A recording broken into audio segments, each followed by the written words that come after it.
Good evening. Welcome to tonight's Shir. Tonight is a Thursday of Parshas Shalach. Tonight's Shir is sponsored by Reb Pinchas Rabin family in the honor of the chasna of his the forthcoming chasna of his son Mordechai Shol with Etty Halprin, which is next week, Tuesday in Monsey, and I understand that Mr. Rabin is always here online, but he's not online today because he's actually in flight on the way to the United States. So we wish them mazel tov and lots of nachas. And I want to also say a yasher koyach to Reb Pinchas for his unstinting support for this shir, and much appreciated. Before we go into the actual shir, the shir used to be put online by Mr. Yaakov, who's on Shlichus in Wyoming. A way of his being able to support his presence there, he also does rendering. For those who are not familiar what rendering is, it's when you have a property, a plan to build something. You have an architect who does the plan, but then you have an idea, someone who takes the plan and makes it into a virtual reality picture or video. So that's what Yaakov does for Panorama. And so if you know someone who is into maybe a building project who may want, whether fundraising or for personal reasons, wants to get a renderer. So that's https://vimeo.com/963655633. So that's, I'm saying it audio because some people are listening just by a recording. So there we go. Baruch Hashem, the fundraising for the Siddur is well underway, reached more than halfway our target. Anyone again, could you just say the website for contributing? So that's www.kahot.dedicate/products/HP-SRH. So I'm going to share with you something which is discussed in the Siddur, and that is about eating on the morning before a fast. Now, in Tanya, there is a Lashon in Tanya, which is in Geras HaTshuva, Perek Gimel, which says that it's talking about people fasting as an atonement for various sins which they have in their past. So it says, "V'gam yochel lechel ma'at." Could also eat a little bit. Kegimel shoas lifnei neitz hachamo, some 3 hours before sunrise. Even if you had your early breakfast 3 hours before sunrise, nechshev latan is im hisno kain, if you had anticipated. So people who want to eat before a fast, the early morning, before daybreak, so one would have to kind of stipulate before going to sleep that you want to still have a snack or something middle of the night. Otherwise, when you go to sleep, it's as if you've been makabel the tanis. So, but here there's something about 3 hours before sunrise. Now, this is not the same as dawn. Dawn, on average, is, well, in Eretz Yisrael would be about 72 minutes before sunrise. Even if you stretch it, but it's not, even in Russia, it's not 3 hours before sunrise. So where does the cheshbon of 3 hours before sunrise come from? So in that article, which on the previous slide, so there's the reference to letters of the Rebbe, who discusses this, comes up with some really novel ways of explaining this. At any rate, this is a chumrah extra. You're fasting because of it for tshuva. All right, so you have a margin of 3 hours before. In the Sefer HaMinhagim, it quotes this piece from Tanya, and then the compiler, otherwise known as Reb Level Grona, says that tzorich iyun im bechol tan is dinoike. It's where it's questionable whether this idea of 3 hours before the fast applies to other fasts or only a personal fast for tshuva. Now, if that's what's written, Rebbe Leibel Groner was quoted as saying that on occasion the Rebbe had asked him, "What time is dawn?" It was like a fast day, whether it was Shasar whatever it may be. And Rebbe Leibel asked the Rebbe in response, "But isn't there a business of 3 hours?" And the Rebbe dismissed it. That's got to do with a personal fast, but not a public fast. Now, this raises a very interesting question. Why should a personal fast be stricter than a communal fast? That's the question which I'm going to deal with. Is there a logic in a personal fast being more strict than a communal fast, which is obligatory for everyone?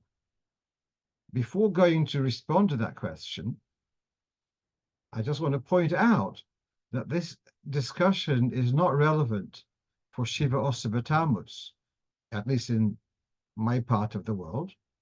And this is where the Alter Rebbe in the Siddur, and that's how it comes into the Siddur. The Alter Rebbe in the Siddur by Sfira Soime. Now the Alter Rebbe is translating the margin of dawn before sunrise, that it shouldn't be a flat rate of 72 minutes or whatever. It's not a flat rate, but rather it is to be measured in degrees. How many degrees beneath the horizon is the sun in Eretz Yisrael 72 minutes before sunrise in Yemei Nisan V'Tishri at the times of the equinox? And that is understood to be 16 degrees beneath the horizon. So wherever you are in the world, whatever time of the year, your dawn is going to be when the sun is 16 degrees beneath the horizon. The issue is that the further north you go in the height of summer, there's not going to be, the sun never goes so low beneath the horizon. As we know, there are places where you've got the white nights, where there's no dark at all, or it just becomes just like a twilight, etc. So the Alter Rebbe here in the Siddur is saying that Alos Amud HaShacha, which is dawn, in his country, in Gedilas Einias Tzvonius, is actually so early that it's actually at midnight, because you can't go earlier than midnight because that's the previous day. So dawn is at midnight. Consequently, two things. Don't count Sfira after Chatzos because it's already day. Second thing, comes Shiva Osa B'Tammuz, after Chatzos, you're not allowed to eat. Now, I believe that in New York, it's a much lower latitude than we are in London. London is possibly even on the same latitude as Toronto, or even higher. London is quite high. The reason why we do have mild weather is because of the Gulf Stream. Okay, meanwhile, so what I'm saying at this moment is that this 3-hour margin does not apply for us for Shiva Osa B'Tammuz, because the gap between sunrise and dawn is actually more than 3 hours, and possibly New York also at this time of the year.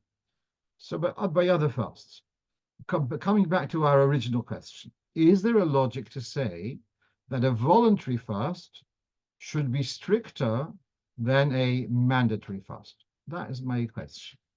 So we came across, we're learning Gemara every evening during the weekdays, and we came across the following, talking about the Korban Tomid, and it says Lakeves Ho'echod. So what does it mean by Lakeves Ho'echod? Does it mean the morning Korban Tomid or the afternoon one? V'Rabbanon, they say my Echod Meyuchod. When it says Lakeves Ho'echod, it means it has to be a very special one. It has to be the best sheep in the herd has to be taken to be the Korban. HaMeyuchod Shebe Edre, the best one in the herd. But Rebbe says, of course you take a korban with the best in the herd, but where do you learn it from? It says a pasuk. It says, and that you make a vow to bring a korban, it should be the best. But the Rabbanon say, Yataka right. It says also elsewhere that you should take Mivchar, the best. But still, Chad b'choy v'chad b'nedava. The one posuk is to say that when it comes to a chiyuv, like Korban Tomit, that should be the best one. And the other one, the dorech, is a personal vow. Utzriche. We need to have the message from Torah, both for a personal vow and for a mandatory korban, that they should be the best. Now let's look into the Rashi. Utzriche. Why do we need to have the Torah tell us you should choose the best, both for a chiyuv and for a voluntary one? Yes, tzad. There is an argument to say, there is an inclination to say, the one which is voluntary, that has to be the most beautiful. You're giving a gift to create goodwill. So you don't cut corners on a gift which you want to create goodwill. And therefore, I understand that the Torah says, I understand, but who says that the one which is mandatory has to be the best? But yes, then there's a svara say the other way. On the contrary, the thing which is a duty, deal with the duty in the best way. Extras is extras. Extras don't have to be so nice. So there's an argument both ways. Now, so coming back, we've got here a mandatory fast like Tanis Esther or Asar B'Tevis. Then we've got a voluntary fast. There is this, and why is he fasting voluntarily? Because he has a cheshbon of Averis which he wants to atone for. So that's a voluntary fast. So there's an argument to say that a voluntary fast should actually be better, be more careful. And possibly that's the tzorech iyun, which is being said here in Sefer HaMinhagim. And Lemaisa seems to be to say that because the Alter Rebbe said by the voluntary fast that you should be machbir to have a full 3 hours approximately before sunrise. Therefore, you should say that it should become also this chumrah should be extended to mandatory fast, which then don't forget that means it's a chumrah which is going to be applied to everyone, not just to the machmirim who want to fast extra. So they'll say that that's a tzorech. And this, as far as they say, no, it doesn't apply only to mandatory fast, only to voluntary fast. So I want to just to take that one step further, and that is when a kosher mikveh has to be based with rainwater or with a spring.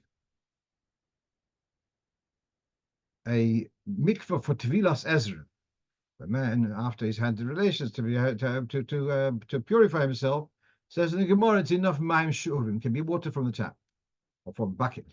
You fill up a mikveh with buckets and it's kosher. What about when chassidim are particular to tovel times to be Tosfos Tara, whether it's every morning, whether some people only Erev Shabbos, some people are only Erev Yom Tov, but it's not a chiyuv. It's for extra tar. Does that have to be a kosher mikveh, as in rainwater, or can it be just tap water, just bucket water? So this is the same idea.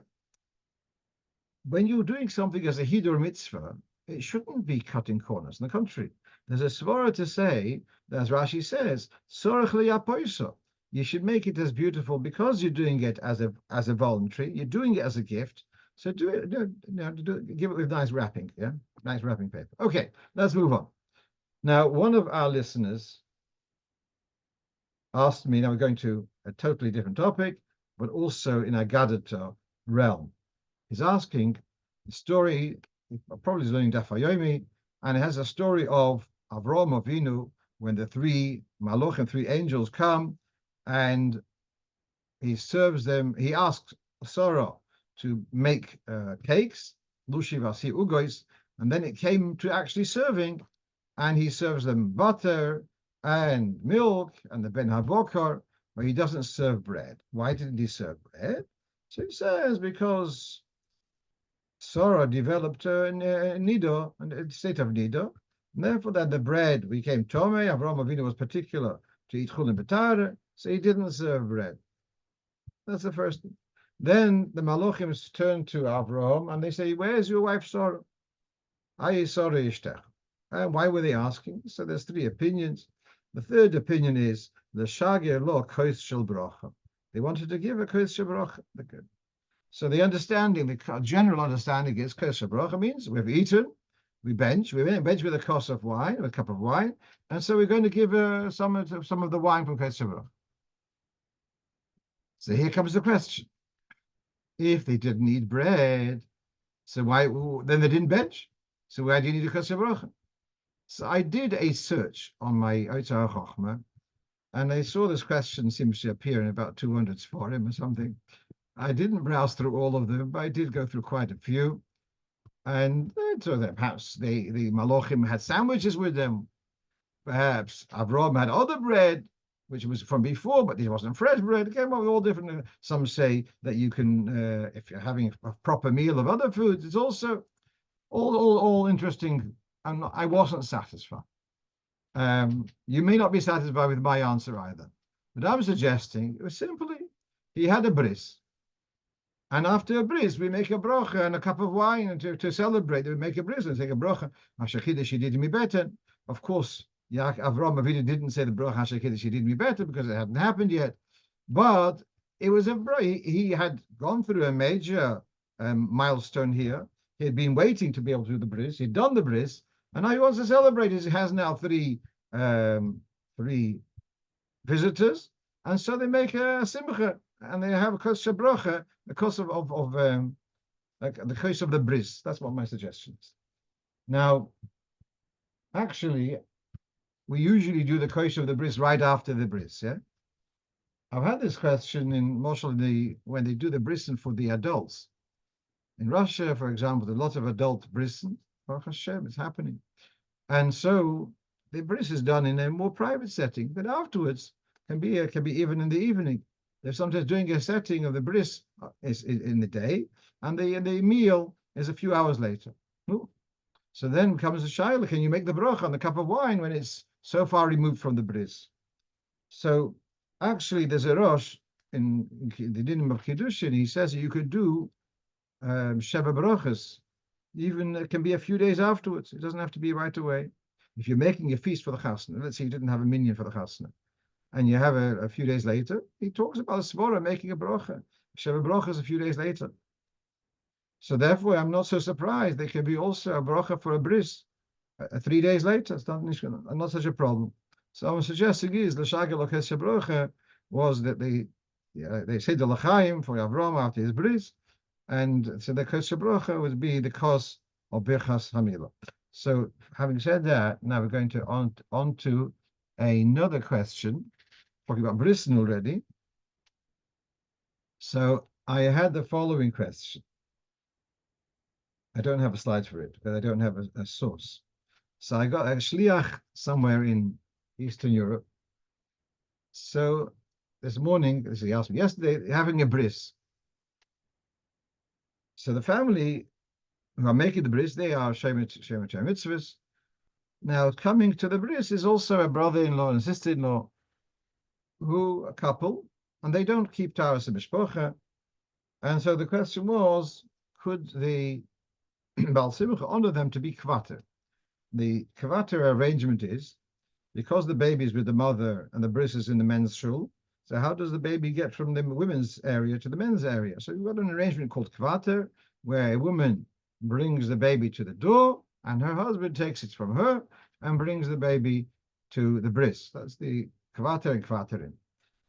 Very well. Now, but if they're not keeping Taras Mishpocha, so then there's an issue of causing them to pass something to one another, which is all right. In the spectrum, it's not such a huge thing, but it is something which is an issue. Yeah. So they're asking, is it okay to honor them to be kvater? Not a straightforward answer, but I said to him, you know what? Tell the kvaterin, it's such a big schus to be a kvaterin, you should go to mikveh before being a kvaterin. So she'll go to mikveh. She didn't do all the preparations. I've heard from very good sources that if a woman who's far from it wants to go to mikveh, you let her go to mikveh even though she hasn't done all the preparations. We're not talking here in a formal way. It's going to be for the bris. She goes to mikveh. The Weile reingechapt. come to a state of tahara. Right. Next. What's this on the screen? Oh, Behemshich to our previous discussion about the sorrow with the bread becoming tome. So someone asked me this week that they are making a hachnosa l'cheder. And the woman made a nice cake with the cream and everything. And there's also hachnosa l'cheder is also putting on writing. Some psukim are written on with icing. And she's made this whole cake. And then someone's made she found discovered that it shouldn't be done by the woman who's a nida. And so now, what do we do with the cake?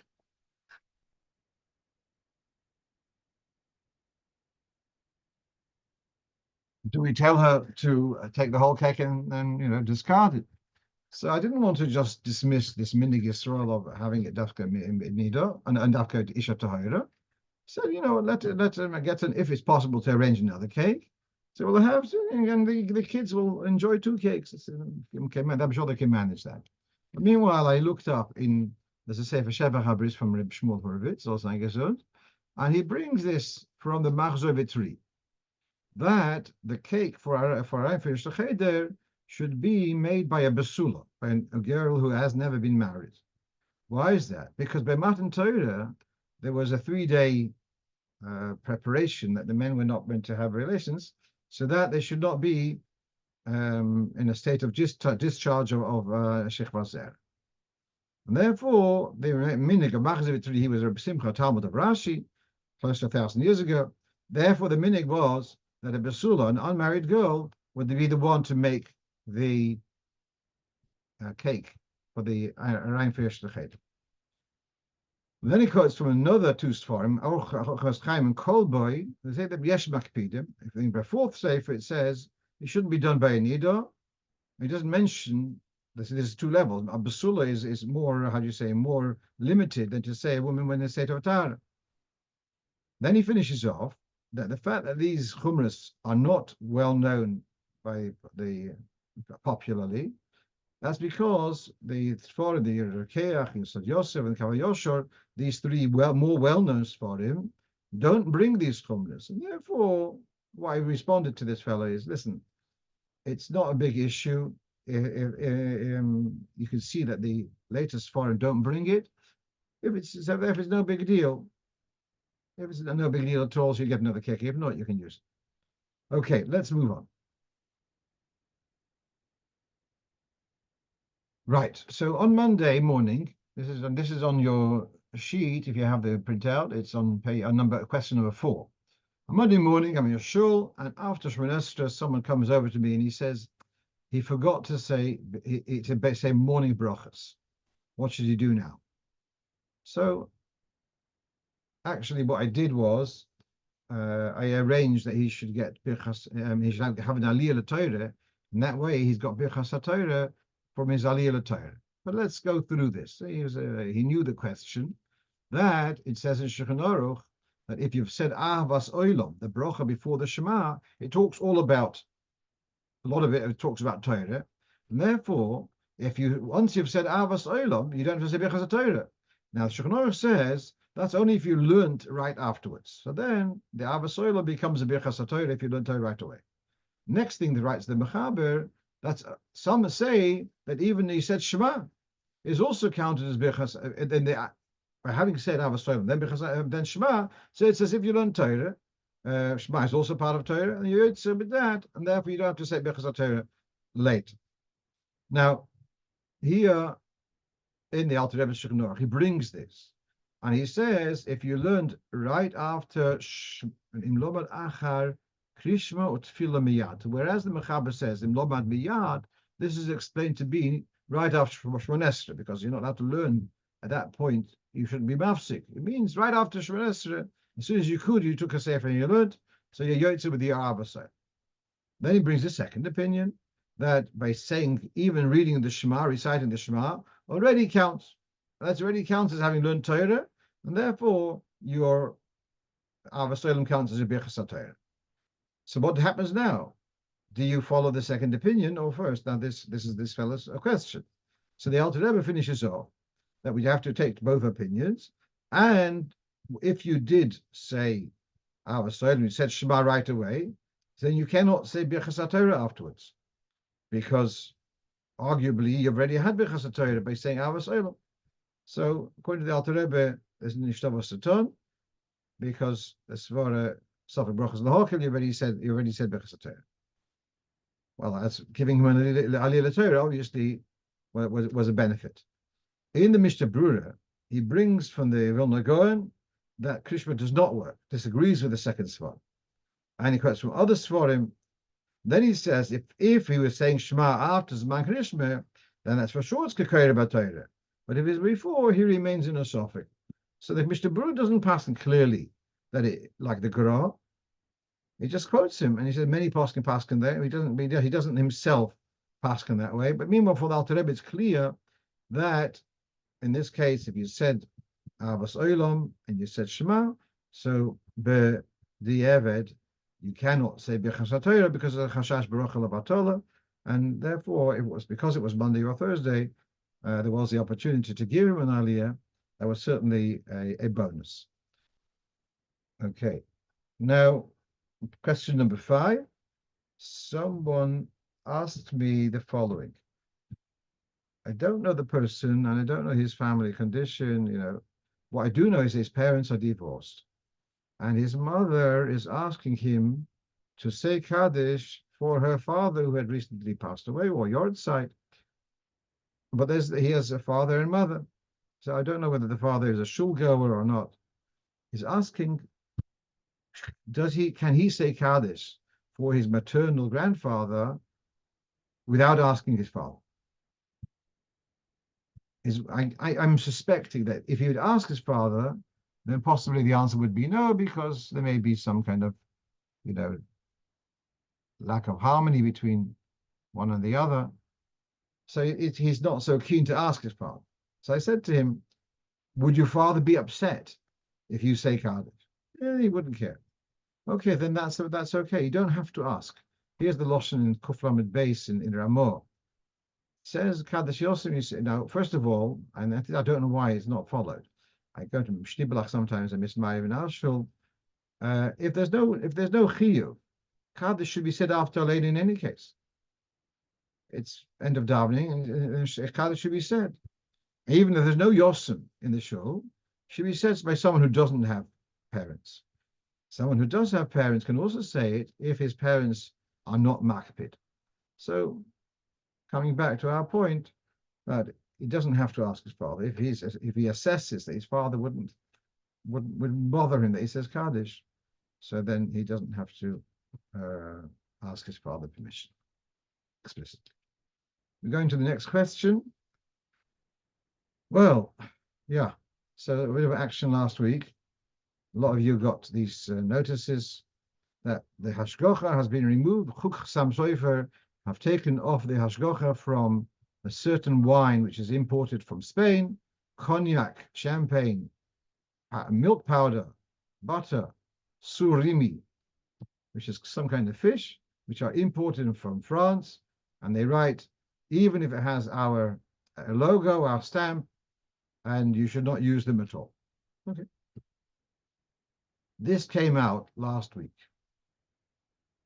Unfortunately, a very fine Jewish woman here had just driven to France to buy supplies for which she then resells to, and she bought about 12 cases of this surimi. Actually, it goes a little bit further. She had already, by one of her customers, one of the shops, had already paid her for this surimi, which she has had in the back of her van, which she just bought. And the day after, 24 hours later, this notice comes out. So here's the question. Does she have to refund the money to this store, which is buying from her these cases of this surimi? Let's take the question more. Question is, if you sold something, if you sold a product which is not kosher, you're totally innocent. You did not, you weren't expected to know about it. But the poil, it turns out, it's treif.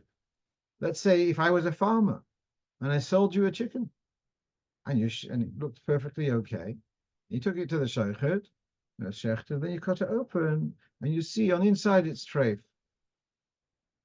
Do I, the farmer, have to reimburse you for the chicken which I sold you? And there's no way I could know that it's got a hole in its puppet. Okay. Um, so the halacha is that you do have to refund. That if you sell, here you have one who shechted, and this is from Reish Lamed in the Choshen Mishpat. You sold a cow. So you shechted a cow and you sold it, and then you discover it's treifa. So then, if people have eaten, you're going to have to reimburse them even for what they've eaten. If you sell something which is also been a Torah, you're going to have to reimburse your customers even after they've eaten. If you sell, see if Gimel says, if you sell something which is also been Rabbanon, then if the food is still in existence, then you have to take it back and cancel the sale. If they've already eaten, then you don't have to reimburse. But for sure, so long as the product is in existence, then the customer has every right to give it back to the supplier.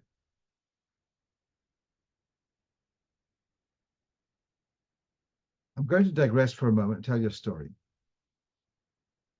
It's a very interesting story that there was in the Rov I might have told the story, but on this forum, but never mind. Rov in Kfar Chabad, Rav Shneur Gareli, elderly man, and there's someone who comes to his house to ask a shayla. Whilst he's there, there's another man who also is waiting. There's a woman inside with Reb Shneur, with the Rav, and eventually, after 20 minutes, he told her what he told her, and she went out. Meanwhile, the other man who had waited for 20 minutes, when the woman left, he also left. So the one who's telling the story says, I was intrigued. You've waited 20 minutes, and then when you got a chance to go in, then you go and leave. So when you met him on Shabbos in Shul, so kind of I'm just curious, what happened then? So the other man says, I'll tell you what happened. I learned to tempt etc. But recently I had an esvora to go to another place to get training, whether it's in training in academics or something. And I wrote to the Rebbe, and the Rebbe told me to ask Rav Gareli. So I went to Rav Gareli. So I was waiting. Then when I can hear through the door, or the door was open, and there's this chicken on the table. And I hear Rav Gareli speaking to the chicken. Hindala, hindala. He says, I'm sure your balabos gave you healthy food. He gave you as much as he could. That you went to another elsewhere and you ate something which is not good, and that's why you got a hole, you got a nail inside in the pupik, and that's why unfortunately you're tray. But had you stayed had you not gone and eaten food pastured elsewhere, you would have been okay. So the man said, I heard what the Rav was saying to the chicken. I already had my answer to the Rebbe's, my question to the Rebbe, that I should not be going to pasture elsewhere. Nice story. Right. Someone's asking, coming back to our Shaila, what about the woman's own money? Yes. So does the fish company have to refund the money of the woman who bought the 12 cases? So in principle, they should, yes. They would have to. But not everyone follows the halacha. And I said to her that she's entitled to a refund, but she was a bit skeptical whether they would. They would say, who cares, and whatever. They're not necessarily mamish very from people who would be honor this halacha. So, but she was, with all very impressed actually. She just accepted that's the halacha. And yeah, so I gave her bracha that Hashem should reimburse her her loss with interest. Hashem is allowed to give interest. Okay, let's move on. So now, where are we holding? Question number 7, which I don't have an answer to that. That is, a woman asked me on Friday. She has been teaching in high school for decades, and so she is paid £30 an hour.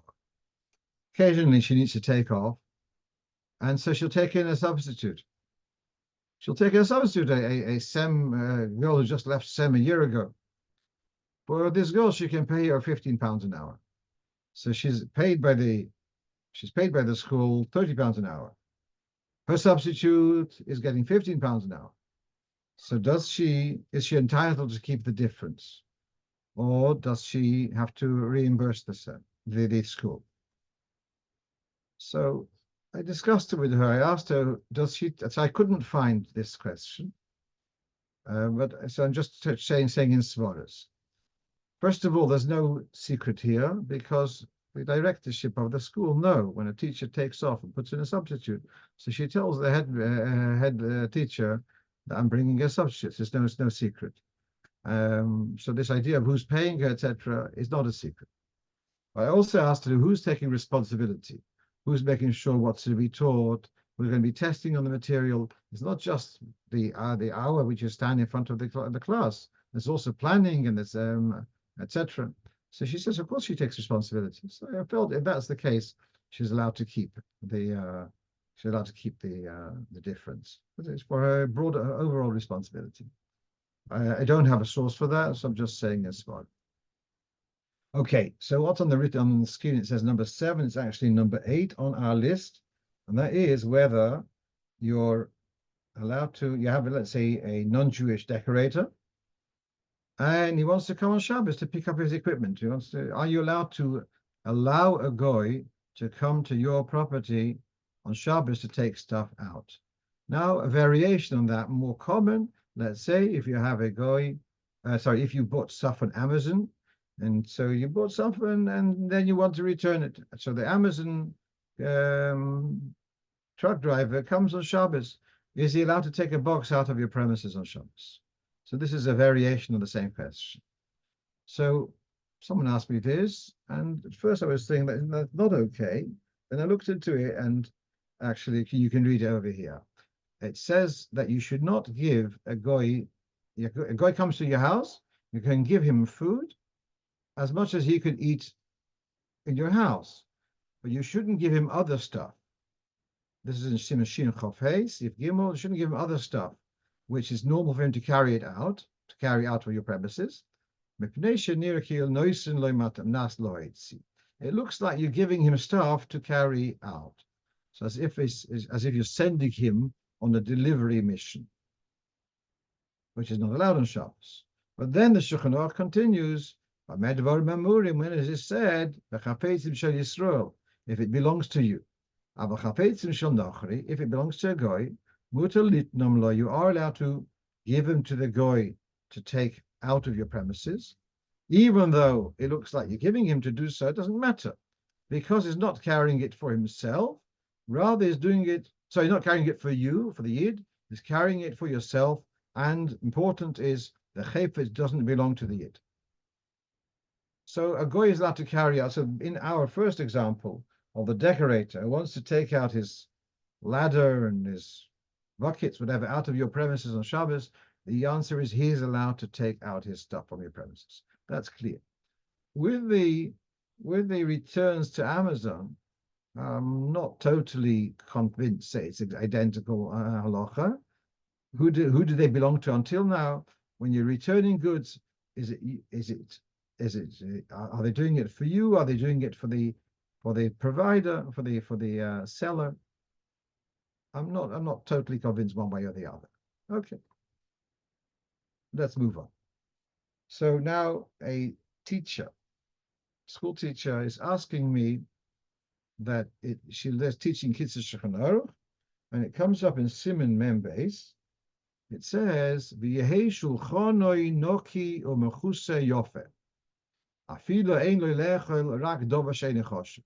Like he's talking about the etiquette at the table, to eat in a respectable way, and the table should be clean and it should be covered nicely, even though what you're having to eat is just something very simple. Now, you look around, very few people are particular, but every time they have something to eat, they have a tablecloth. So I said to her, my response to her was that in the times when this was written, people had a table was made of rough wood and it wasn't necessarily so clean. And therefore, it was a standard thing it was respectable to cover it with a tablecloth. Baruch Hashem, nowadays we have formica or things like that, where the table can be very, very clean, cleaner than what their tablecloths back then. Okay, I was still intrigued. The Kitzur Shulchan Aruch doesn't make up this kind of stuff. If he got it from somewhere. He writes he got it from somewhere. So I found it in the Bar Hativ and Simon Kuf Ayin, which didn't have a proper reference where it took it from. Eventually, I have a reference to the Shalom, and with a search engine, I was able to find where it is in the Shalom. So here you have in the Shalom, in Shara Oisius, I believe, in Ois Kedusha, Kuf, and he says, Me'achash al-shulchan hu-bosis the-dover shebikdusha. He's borrowing the term, obviously, from Hilchas Muksa. But since the shulchan is a table, is a base for dover shebikdusha, which is we'll discuss in a moment. Therefore, sorach liyos mechusa benikiyos, it should be covered, should be clean. And then he goes on and he says, the korban, like a korban, the table is like a mizbeach, like the korban is to serve Hashem. And so then he says, in the korban itself, on the mizbeach, so the main korban is Ishem Yichoyach. But then there's the sidekicks, the Ivorim of Pedorim. There's also the various organs which are burnt on the mizbeach. Then he says something about the column of wind. He quotes from I looked it up in the post. So yeah, the column of smoke. The column of smoke of the korban would sometimes veer towards the north, and that says the Zohar, that is because of the chitzonim, like a yanika for sitra achra. That's a sof, and that's why sometimes the smoke would go in the direction of the north. And so he says similarly at the table, push away the shmutz, the ki soya, which is a klippa. In other words, there is going to be at the table, there's going to be parts which are going to be elevated, there's going to be parts which are going to be rejected. Okay. So whilst I'm looking, so I'm browsing, I see some fascinating stuff over here. First of all, this is the piece before. He says about eitz ma'achol. Now, the word eitz ma'achol is written also by not demolishing, not uprooting or chopping down a fruit tree. But then he said also it's mentioned in by the Gan Eden, yeah, eitz ma'achol. So he says the word ma'achol is the same letters as ein kol choy, the tree which Adam HaRishon eats from, which also kariso, that didn't work out good, yeah. But the eitz ma'achol ein kol choy, it's a source of all bracha. Then he says the name Yud Kei Vav Kei. So Yud times Hey and Hey times Yud is 50, and 50 equals 100. And then Vav Kei is 6 times 5 and 5 times 6 is 30, and 30 equals 60. So 160 is a gematria of eights. So so it has here the idea of eights has got somehow a gematria of Yud Kei Vav Kei. Then he says the word Zeh Keli. Zeh Keli is a Rosh Tevis for Zeh HaShulchan Asher Lifnei Hashem. At the table which is before Hashem, this is like work service of Hashem. And then he continues the Nochat, because we're talking about the tree with Adam HaRishon. So if the food at the table is eaten in the wrong way, so then the word Shulchan becomes L'Nochash. That's like following the snake. But if the Shulchan is used in the right way, then it's L'Choshen, which is like the Kedusha, which is carried by the Kohen Gadol. And then the shulchan, in the proper way, becomes like a mizbeach for atonement. And then he has the famous lotion, the koyanim are eating or bailim iskaprim. It says in the Gemara that the karbonis, korban chatos, etc., kodesh kadoshim, the koyanim are eating the meat, and the owners are given atonement through this. So he explains this on a deeper level, that this is alluding to neshamis, which they have a gilgul in the food, and if you eat in the proper way, so then you are like the kohen who's taking the food and eating it, and the bailim is the food, and the nutzitzis in the food are going to be elevated by eating those foods, l'shem shamayim. Just before going further, my wife tells me that her Zayda, her Pinchas Sudak, was wont to say when he gave some food, Zaymaile, and gave some food, elevate this piece of food. That was the way he spoke. He was a Yid who learned a lot of Likkutei Torah, etc. And so colloquially, giving some food, he gave someone some food, Zaymaile, this elevate this food. Our last question for today is about having a coffee at Starbucks. Now, no one asked me the question, but I was learning Kitzur Shulchan Aruch this week. We have a weekly women's shir on Tuesday morning, and it struck me that something which I possibly had said differently in the past, and I want to go through this carefully. So we know there's Bishul Akum and Pas Akum, etc. There's also Sheicho Shel Akum. There's Sheicho Shel Goyim, and you can see here in the second paragraph on this, the first piece for the Shulchan Aruch, it says that Sheicho Shel Kusim, beer, whether it's beer from dates or barley, mead, also mishum chasnus. One should not be drinking alcohol of goyim. Just a second. The issue of having alcohol of goyim is in the venue where it's sold.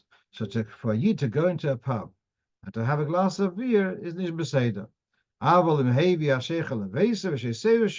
If you bring the beer home, that's okay. The main thing is not to come start dining with the goy, etc.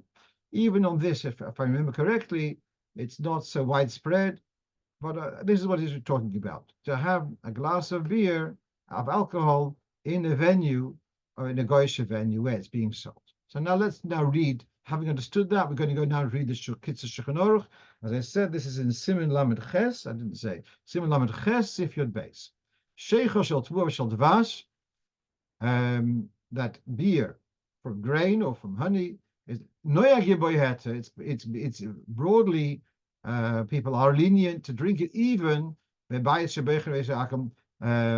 even at the venue where it's sold. It's not a problem of bishul akum because the grain is bottled. Main thing is the water. But then you have to also investigate whether this beverage has been made with lees, whatever, from wine. That's the whole whiskey sherry casks story. Okay. But if it's a place where Eden are lax and they use goyish wine, so one person should be machmir also not to drink beer in a goyish venue, because you can see what's the drift. People should be more careful. Then he goes on. This is the point which I wanted to share. Having a cup of coffee, black coffee, because with what? Milk is for sure also. To have a drink of coffee or tea or chocolate in a goyish venue. A person who's more conscientious or spiritual way should keep away from this. And this he quotes from Pischei Tshuva. And then he says there are those who mati b'derech arai, if it's ad hoc, yes, but not b'derech kvius. So there's a difference in my mind, having read this piece of Kitzur Shulchan Aruch, we'll discuss it soon. There's a difference if I'm on the plane. I'm not b'derech kvius on the plane. I haven't reached that madrega yet, yeah? So it's derech arai. So can I have a cup of coffee on the plane? The answer is yes. People are continually asking this. They're worried that they wash up the kettles with tray for things. I highly doubt it. Yeah. So okay, but they're kaviyas. But let's say I want to do a shia with someone. Let's meet at Starbucks.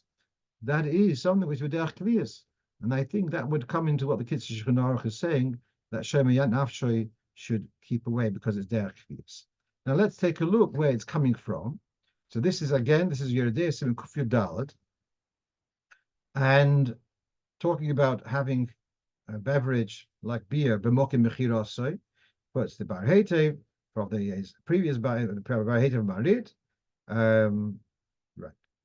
Then there's a Gemara which says that a person who's a choshev shouldn't have chamin by goyim, and the Pri Chodosh here says that's the halacha, that's okay. Then he quotes the Panorama, who disagrees with the Pri Chodosh, and he says the heter for beer is not because of what was said that the tavua is bottled to the water. The main thing is that their beer wasn't a choshev drink; it wasn't oilal shulchan malachim, or that people would not invite someone to come over for a beer. That's what the Bach says. Avul bekave. This is Panorama writing. Avul bekave, but with coffee, eineinu royos, we see she'oilal shulchan malachim, that it is a choshev drink. It is used at a choshev do. Umezamni alayu, and people would invite someone over for a cup of coffee. Etc. Therefore, there is reason to be machmir, not to have coffee or tea from goyim. And the Kitzur Shulchan Aruch has made this distinction between derech arai, as I said, on a plane or etc. On the traveling, that's derech arai, derech kviyas. But as I say, to choose this as a venue, I'm going to go to Starbucks to have a coffee. Not from when you're traveling. This is just to chill out, as I say. So then that would be a derech kviyas l'chayre, and doesn't seem to be okay, at least for the shema nafshe. Yeah. I just want to finish off that someone pointed out last week we had this little story about a man wearing a watch on Yom Tov, and it has here that on Tov Shin Yud Beis, that's 1951, the Rebbe asked what time is it, and Rav Harlik was nearby, and he took off his watch, and the Rebbe said to him, "You don't know that in Lubavitch we don't wear a watch on Shabbos, so now on should." So I thought that it would refer to Rebbe Harlik alav shalom. Someone pointed out to me that he was all of 16 years old at the time. I didn't know exactly his his birth date. So the likelihood is that it was actually his father, Reb Mordechai Harlik alav shalom, who was Choshev Arov. He lived in Crown Heights. We'd come to the Rebbe's Farbrengens, so it makes much more sense. And if we refer to him as a Harav Harlik, and then we wouldn't refer to a 16-year-old boch as Harav, so it makes more sense that it was his father. And just so, thank you for Shlomo Weinstein for correcting that. Right, so that's what I have for tonight. So I'm going to wish you all a good evening, and we should hear a good Shabbos and Shabbos Mevorchim. So we should herald in month of Brocha. And therefore we should have Yeshua, hear Yeshua's of Klal Yisrael, especially the Shvuim and the Ayolim should come home safely and carry out their mission of Klal Yisrael. And we should have a Geula Shlema with Moshiach Tzidkenu, Meir Yameinu Mamish. Kol Tov.